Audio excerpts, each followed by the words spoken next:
ఈరోజు మన ముఖ్యమంత్రి వైఎస్ జగన్మోహన్ రెడ్డి గారి మీద ఒక పూలదండలో రాయి పెట్టి ఎవరో ఇసిరేరని చెప్పి ఒక వార్తను నేను చూస్తూ ఉన్నాను. నాకు కరెక్ట్గా ఎలక్షన్ దగ్గరికి వచ్చేటప్పటికి ఏదో అటాక్ జరుగుతూ ఉంటుంది ఆయన మీద, కానీ లేదా అలా ఆన్లైన్ మీద ఎవరొకళ్ళు నా కొన్నాళ్ళకి ఏంటంటే కోడికత్తి లాంటి డ్రామాని మళ్ళీ తెర మీద తీసుకొచ్చింది వైఎస్ఆర్ పార్టీ. ఎందుకంటే ఎవడన్నా చంపాలనుకున్నవాడు ఎవడైనా అలా చేయడు.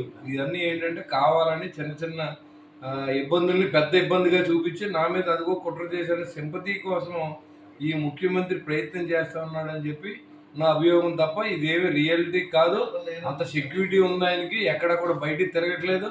అలాంటి వ్యక్తిని ఎవరు కూడా ముట్టుకోలేదు, ముట్టుకోరు కూడా. ఎందుకంటే శాంతియుతంగా మరి మేము ఎన్ని మీటింగులు చేసాం లక్షల మందితో, ఎక్కడ కూడా ఇలాంటివి కూడా పెద్ద జరగలేదు. ఒక్క చోట మరి కళ్యాణ్ గారికి బ్లేడ్తో గాయాలైతే అంత భయపడిపోవాల్సిన అవసరం అంటే అంబటరామబాబు గారు అన్నారు. రాయికే మీరు ఎందుకు అంత భయపడుతున్నారు అని చెప్పి కూడా ఆలోచన వస్తుంది జనానికి. కాబట్టి ఇలాంటి హింసాయుతమైన చర్యలు ఎవరు చేసుకోరు. దానికి Janasena party against. Janasena party, Telugu Desam, BJP తరఫున నేను ఇది ఎవరు చేసినా తప్పుగా ఖండిస్తా ఉన్నాను. ప్రజాదరణ వస్తుందని జగన్ మీద ప్రజాదరణ బాగా వస్తుంది. సింపతి వస్తుందిరా బాబా. ఎవడో తెలివైన ఎవడో రాళ్ళు ఇచ్చి కొట్టరు. ఇప్పుడు సింపతి కోసం వాళ్ళు ట్రై చేస్తున్నారు. వాళ్ళే కొట్టించుకుని ఇది ప్రతిపక్షాల మీద నెట్టి ప్రయత్నం కోడికత్తి డ్రామా లాంటిది.